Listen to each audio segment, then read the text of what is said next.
What's up, folks? Welcome back to TacticalTortoise. My name is Trevi, and it's another episode of the best armies in 40k, the weekly video series where we go through undefeated lists from competitive events over the past week. And today we're talking about the weekend of August 24th and 25th, 2024. It was a little bit of a quiet weekend this week, but we did have one major level event, the Texas Open, and many smaller GTs to talk about, and some interesting results. Before we get into those, I want to throw a quick shout out to everyone who supports Tactical Tortoise, either over on Patreon at patreon.com/TacticalTortoise, YouTube channel members who you can join in the link down below the video, and Twitch subscribers who support me over at twitch.tv/TacticalTortoiseTV. All you people are amazing, and I love you, and you help me make these videos week in and week out. And with that, let's dive in to a metagame breakdown. Not surprisingly, Adepta Sororitas is our big winner for the weekend, although we do have a really interesting Sororitas list to discuss. So it's not going to be the same Road Bringers of the Flame stuff this week. We've got some cool stuff to show you. They took down the Big Sky Open, Heroes of the Mid-Table Summer GT, the AZ Warhammer Summer League Championship, and Cardiff Carnage. That was Steven Box over there from Vanguard Tactics, knocking that one out, which was pretty cool to see. Thousand Suns had two undefeated results, both at the Hammer of Wrath GT. We actually had a little bit of an interesting trend this week of Chaos Space Marine subfactions dominating individual events, and Hammer of Wrath was the one for Thousand Suns. Dark Angels also did fairly well at the Heroes of the Midsummer GT and the Texas Open, alongside Necrons, who also went undefeated at the Texas Open and took down the G-Rex Battle for Augustus. World Eaters also dominated a single event, that's the Dirg Doom, where two World Eaters players actually tied in the final game. One of them, super weird list, and that's what we're going to be talking about today. We also saw some results from Chaos Space Marines, and not even just regular Chaos Space Marines. In fact, Emperor's Children took down the North Star Open. The first time I think that we are seeing that Chaos Space Marine sub-faction see play after its index released when the Codex came out. We didn't really see any play from them whatsoever, but we are seeing a little bit of success in a cultist-focused list. I am going to be talking about both of these lists. They are separate sub-factions.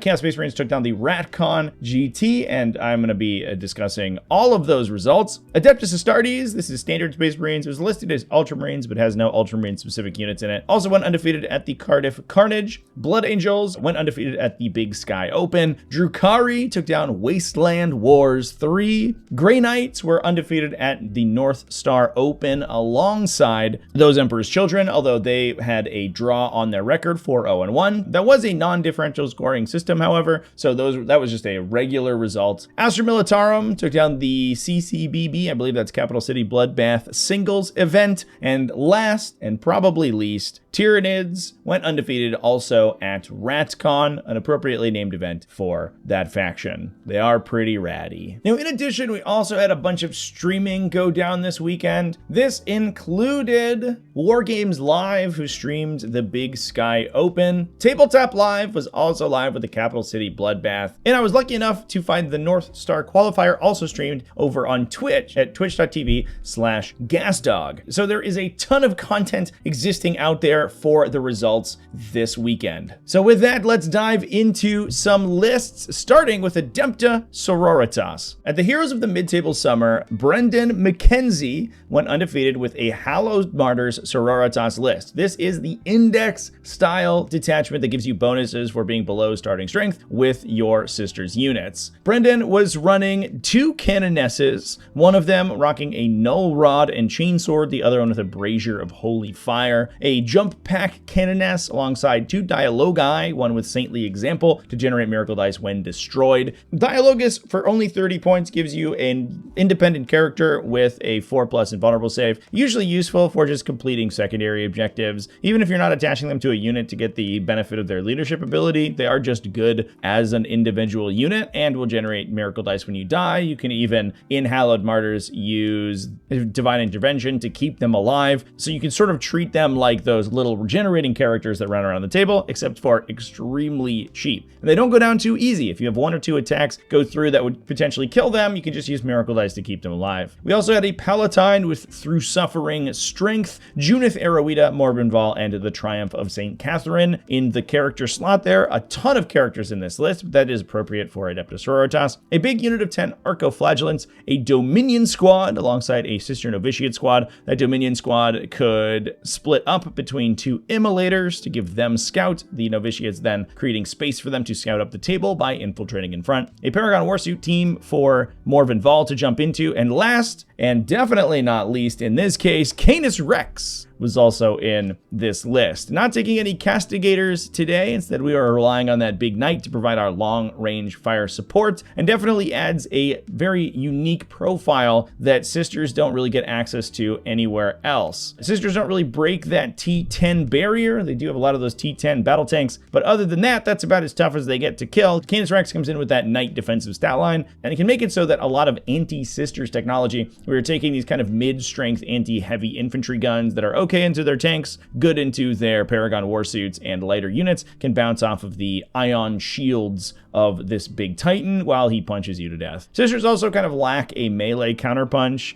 outside of potentially the characters in some cases, and obviously Morvenval's Paragon unit. Sisters are not very good at melee. Canis Rex alleviates that weakness quite a bit. We have seen a couple lists similar to this in the past. I did actually live stream one of them a couple weeks ago. You can find that video over on my stream replay channel, TacticalTortoise TV. But it's cool to see it in action, and it's interesting to see a list that isn't just another Bringers of the Flame list with a bunch of Castigators, Immolators, and Dominion squads. Next up, we're moving over to the Hammer of Wrath GT to talk about some Thousand Suns. They actually took first and second at this event with 2 undefeated results. But the list we're going to talk about is from Nico Urea, who we have talked about on the channel previously and always comes out with bizarre Thousand Suns compositions, and today is no different. Again, we get a little bit of a breath of fresh air, unique from the normal Thousand Suns fare that we're typically getting, which is a bunch of Infernal Masters and Rubric Marines and Sorcerers, whatever. This time, we are taking only 1 Arcane Vortex Infernal Master, Magnus the Red, and an Athenaean Scroll Zangor Shaman to give the list a little bit of additional Cabal Point generation. We had 1 single unit of Rubric Marines for that Infernal Master to jump into, 3 units of Chaos Cultists to add a ton of forward presence in the list, and potentially some CP regeneration, alongside a bunch of monsters and vehicles. There are 2 units of Zangor Enlightened in the list for utility. You can potentially also jump in that Zangor Shaman into 1 unit to make them kind of hard to kill from indirect fire, so he can just sit there on an objective and Athenaean Scroll all day. But moving on from that, we had a total of 7 monsters and vehicles. A Wardog Carnivore coming in as an ally. This is a pretty good melee counterpunch, not really something that Thousand Suns have access to otherwise. While their Vortex Beasts are okay at fighting, and Magnus is good, obviously, once you engage into a Thousand Suns army, usually they're just trying to doombolt you away. They don't actually hit very hard in melee. The Carnivore gives you a fast melee option who can also kind of follow up after your more resilient monsters and vehicles and clean up the things that extend to kill them. We then had 3 Thousand Suns Forge Fiends for 135 points. These guys are hyper efficient. Strength 10, AP3, 3 damage with 3d3 blast attacks with their ectoplasma cannons for only 135 points. And on top of that, they suppress targets hit by their weapons, so they give them -1 to hit. The downside, obviously, of these non-Psyker Thousand Suns units is that they are not Kabbalistic sorcerers, so they are not generating you Cabal points, and they can't cast rituals. That is a problem for them, but they make up for it by being hyper efficient. We also then had 3 Mutalith Vortex Beasts as well to dominate the middle of the table with that strong defensive profile. I love Stompy Thousand Suns lists like these. There is a lot of flexibility you can get out of Temporal Surging these fast, tough vehicles, and it pulls a lot of focus from Magnus, whereas oftentimes any anti-tank weapons in the opponent's army will just be directed at him all game because they have to be threatening Magnus and preventing him from doing whatever he wants all game. But in this case, if you do try to kill Magnus, that means that you are ignoring the 7 other vehicles in the list, or vice versa, and that can be a huge boon to a Thousand Suns army, a faction that is typically extremely easy to kill, and in this build is instead extremely resilient. So that moves us over to the first of our Space Marine factions. The Texas Open was taken down by none other than Dark Angels. Cam Hawkins was running a Dark Angels Gladius task force. This was led by Azriel, a Justiciar, as well as an Apothecary Biologus with Fire Discipline. That guy was jumping into a 6-man Eradicator squad that was being carried to battle by a Repulsor. We also had 2 Scout squads and 2 Jump Pack Assault Intercessor squads for utility. Interestingly, a unit of Ravenwing Black Knights. These guys are kind of nice as a little utility unit that also has some solid shooting. They're okay in melee, they're okay in shooting, and they're incredibly fast, which gives a little bit of flexibility to what is otherwise a fairly standard variety of Space Marine Gladius Task Force. We had 2 units of 5 Deathwing Knights and 2 units of 6 Inner Circle Companions following that up, as well as 2 Impulsors to carry those guys to the table. Pretty standard stuff from Dark Angels this week. Not too much that I have to say about that. We have been seeing these Gladius Task Forces for a while, and this one doesn't fall too far from the tree. Now let's talk about the other results from the Texas Open. Justin Moore also went undefeated at that event. He was running a really interesting Hypercrypt Legion that focused both on Necron warriors as well as their vehicles. This included a Chronomancer with Dimensional Overseer for additional hyperphasing and a Plasmancer with a Risen Tyrant. Gives his attached unit 5+ critical hits as well as rerolls from a Risen Tyrant when they're set up on the battlefield. He could attach it to a big unit of 20 Necron warriors and give them those rerolls to try to fish for lethal hits with their Gauss Reapers. We had 2 units of those Necron warriors, so 1 for each of the Chronomancers, 2 units of Death Marks for utility, and the rest of the army was vehicles. This included a Reanimator. The Reanimator is good to protect the vehicles in the army by regenerating additional wounds onto them. A Canoptek Spider with a Gloom Prism that does give you a little bit of extra defense against factions like Thousand Suns, because you can benefit from a Feel No Pain against their psychic attacks, which is a huge boon, alongside 2 Doomsday Arcs and 2 Monoliths. Fairly straightforward list. You can use the maneuverability of Hypercrypt Legion to get those Doomsday Arcs and Monoliths around the table and on target. Attrition your opponent down to a point where you can potentially just blow them out on primary with those super fast Necron warriors, teleporting around the table or jumping out of the Monolith's Portal of Exile, then using the Chronomancer's ability to move after shooting to get to basically any objective on the table almost anywhere. That gives you enormous amounts of primary objective control, and if your opponent is worn down from trying to deal with Monoliths and Doomsday Arcs blowing holes in their army the entire game, it is very difficult to stop. Now that moves us on to the Derg Doom, which was dominated by none other than World Eaters. We saw a World Eaters mirror match in the finals, and the 2 players ended up actually tying, but the 2 lists that they played were wildly different. One of them was a little bit more of a standard variety of World Eaters, but Dan Ahern took the event down with a bizarre build. Kind of a kitchen sink World Eaters kind of list, with just one of everything. This included 10 Jackals and 10 Khorne Berserkers for Karn the Betrayer to jump into. We were running Angron, obviously, alongside a unit of Exalted 8-bound, 15 Terminators in a unit of 10 and a unit of 5, alongside a Hellbrute, Helldrake, Predator Destructor, and Rhino to ferry those Khorne Berserkers to the battle. The World Eaters Hellbrute is a very powerful inclusion. These guys have a fight on target ability, so when they're targeted by an enemy attack, they can shoot or fight you. That has been clarified in the Pariah Nexus update, so not super recent, but it has actually informed us how these abilities work. They cannot use them to pile in the opponent's shooting phase, but what you can do is return fire with its Flamer and Multi-Belta, and if it is engaged in melee, every single time it is targeted by an enemy, it will get to attack back. You can do that infinite times in the fight phase, making these guys potentially do an insane amount of damage, especially if they have made a charge move that turn and are benefiting from the Berserker Warband detachment ability.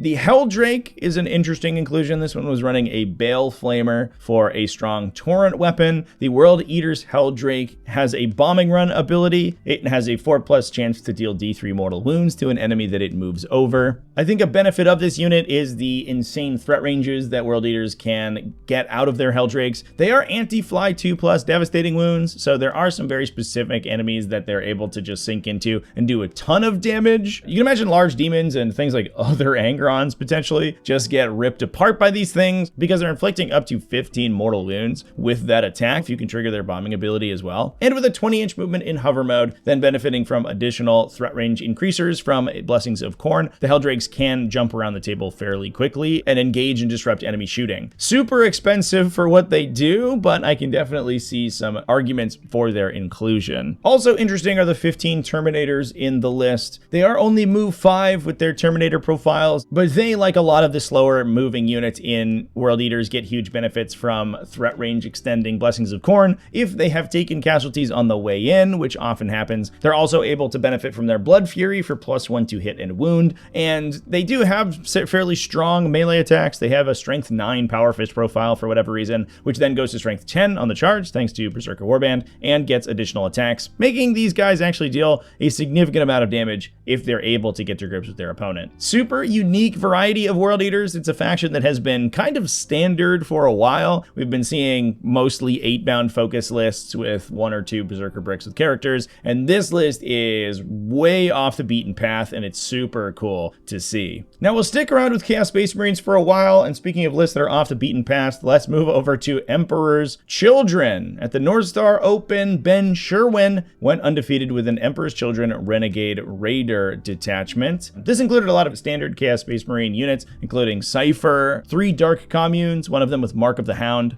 the other one with Tyrant's Lash, giving the unit reroll advance rolls and fallback, shoot, and charge, alongside an unupgraded Dark Commune and the requirement of Emperor's Children, Lucius the Eternal as the Army's Warlord. We then had a bunch of Cultists and Noise Marines that included 20 Cultists as well as the full 48 Accursed Cultists, 3 Chaos Rhinos, embarking some combination of the 5 Noise Marine squads in the list. That was backed up by 2 Predator Destructors. The Noise Marines are an extremely unique inclusion, with the ability to advance and shoot their ranged weapons thanks to Renegade Raiders. That gives them a lot of flexibility, and they actually have some pretty powerful ranged attacks. They're mostly a Blastmaster caddy with their heavy weapon marine. They also get a Doom Siren on their champion, which is a Strength 6 heavy flamer style profile, but that Blastmaster is able to fire either 3 Strength 9 AP2 3 damage shots or 6 Strength 6 AP1 1 damage shots. You also get some benefits from Sonic Blasters and equipped pistols in the unit, plus just a bunch of attacks from Chainsword equipped Noise Marines as well. These are kind of interesting embarked in those Chaos Rhinos. You can obviously get all the benefits from disembarking the Rhinos from Renegade Raiders, but even just in the Rhinos, firing 2 Blastmasters out the top, thanks to 2 embarked Noise Marine squads, and maybe benefiting from that heavy keyword and AP bonuses from the detachment ability, gives those Rhinos a staggering amount of potential firepower that can get backed up with a pretty solid melee profile. Pretty interesting combination of units in this one. Obviously, Renegade Raiders is fairly standard out of Chaos Space Marines, but we are typically seeing armies built around units like Chaos Chosen and Warp Talons. Not today. Ben Sherwin just taking a bunch of those noisy boys and doing pretty well with them. Especially cool to see because we haven't seen Emperor's Children in the competitive scene since their release. Now, we also saw some more standard Chaos Space Marines go undefeated at RatCon. Ben Kubro went undefeated with a Chaos Cult. We have talked about some Chaos Cult varieties like this one in the past, and the insane unit volume and incredible damage that they can inflict with their Dark Commune units. This included Cypher, 3 Dark Communes, one of them with Incendiary Goad. That enhancement increasing the strength and potential attacks characteristic of its attached unit when they are below starting strength. The other Dark Commune with Warped Foresight, giving the character a 6-inch scout to allow him and his entire unit to scout up. A little bit of an anti-synergy with the Dark Commune is that if they attach to a Accursed Cultist unit, they actually remove scouts from them unless they have an attachment like that or like Mark of the Hound that we saw in Ben Sherwin's list. We also had 3 standard Chaos Mobs, just 10 Chaos Cultists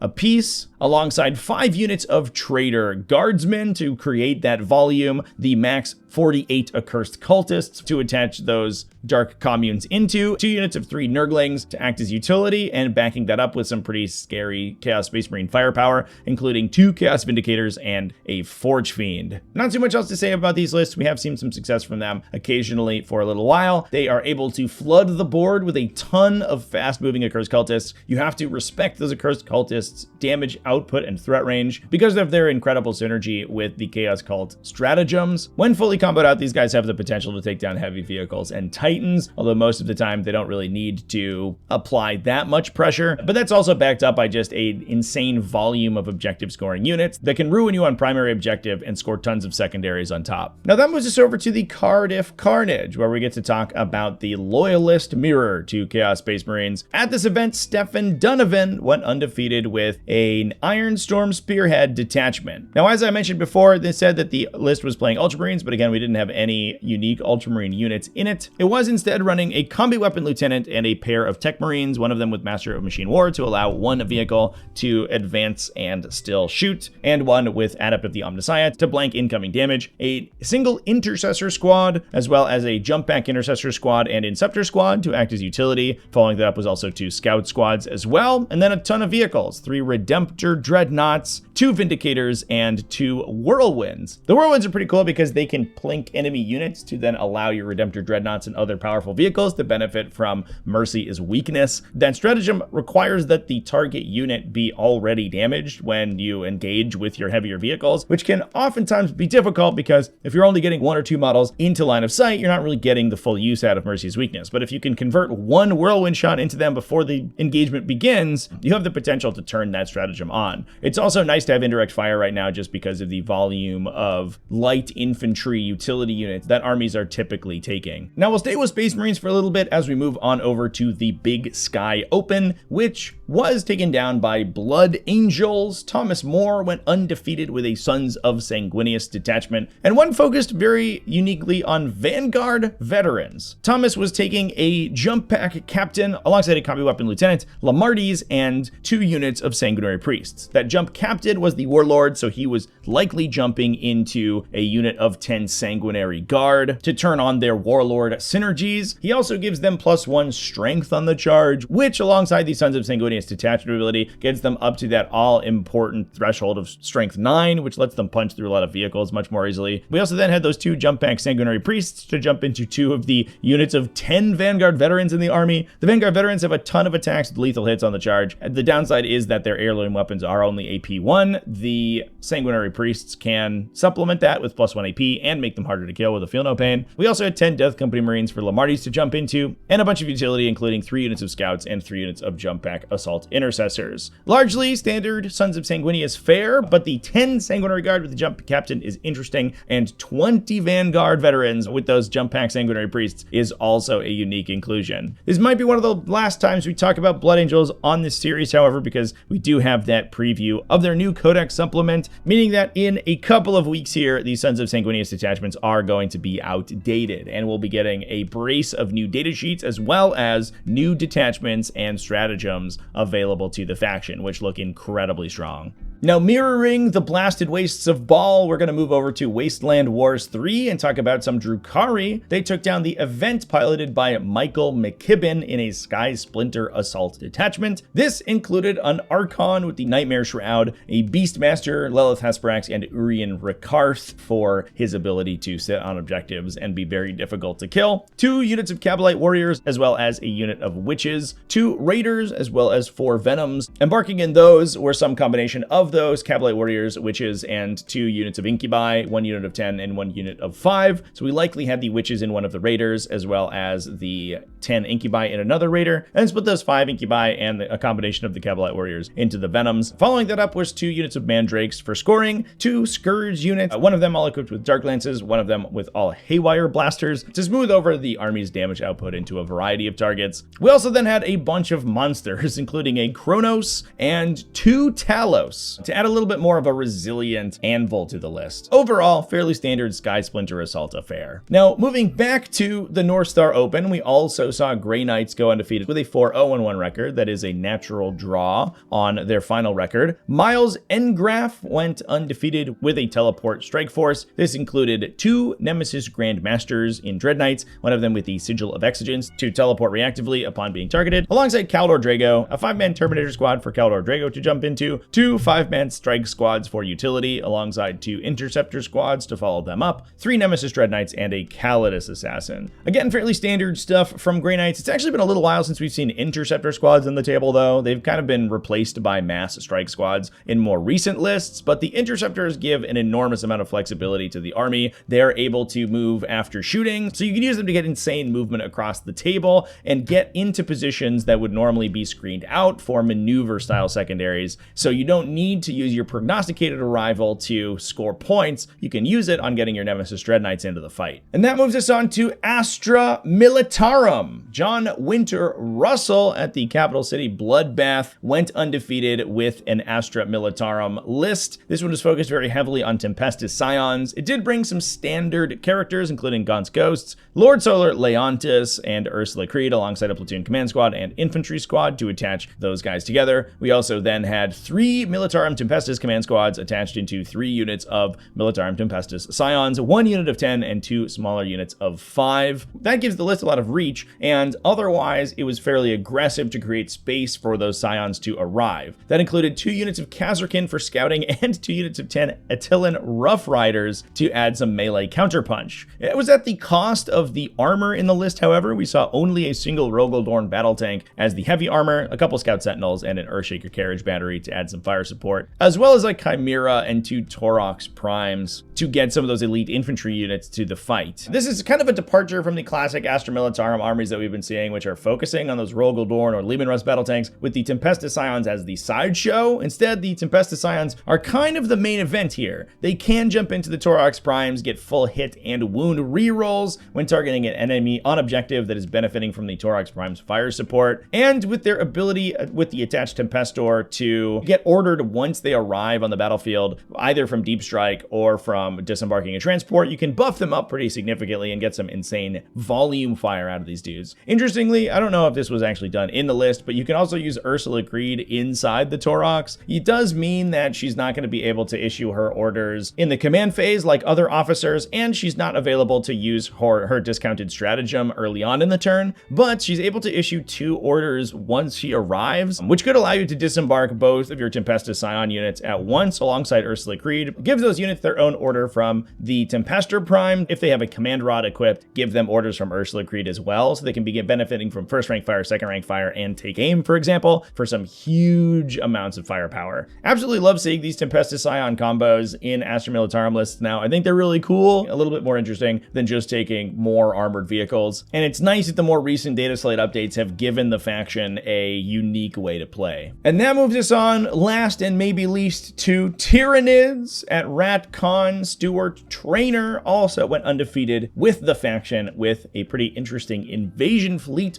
build. This included Death Leaper, an adaptive biology hive tyrant to buff him with a feel no pain, alongside a Neuro Tyrant. There was a unit of Zoanthropes for that Neuro Tyrant to attach into, as well as a couple monsters to act as a big brick, 2 Maliceptors and 2 Exocrines, and a bunch of utility units, including 2 Lictors, a Biovore to generate Spore Mines, 2 units of Gargoyles to disrupt enemy scoring, alongside, and 2 units of 10 Hormigons. We then also had a huge brick of 20 Hormigons to really dominate primary objective control. That was being backed up by 10 Gene Stealers to take the middle of the table. This gives you an enormous amount of forward pressure and high OC models that can screen your army, kill enemy utility units, and dominate objectives, especially in instances where your opponent doesn't have the ability to kill all of the Hormigons. They can move from out of line of sight extremely quickly, jump onto an objective, use rapid regeneration to get a feel no pain, and if you don't kill them, potentially regenerate even further in the Tyranid command phase, letting them persist for a while on opponents' objectives and disrupt their scoring for even longer. This is really kind of a classic style of Tyranids that's focused so heavily on dominating the scoring. It's a little bit lighter on damage output. Those Exocrines and Maliceptors do help quite a bit, but especially the Maliceptors are mostly there to tank for a while, but the enormous number of OC2 light infantry that this list is bearing down on its opponent is going to keep them off balance on primary objectives for a really long time if you don't have a staggering amount of infantry sweeping. It's an interesting archetype to see, and clearly one that works for Stuart, because he was able to go 5-0 at that event, even though he did not actually take the entire event down. And with that, those are all the best armies in Warhammer 40k for this week. Let me know down in the comment section which army is your favorite. Thanks for watching all the way to the end of the video. Remember to keep it classy, folks, and have happy wargaming.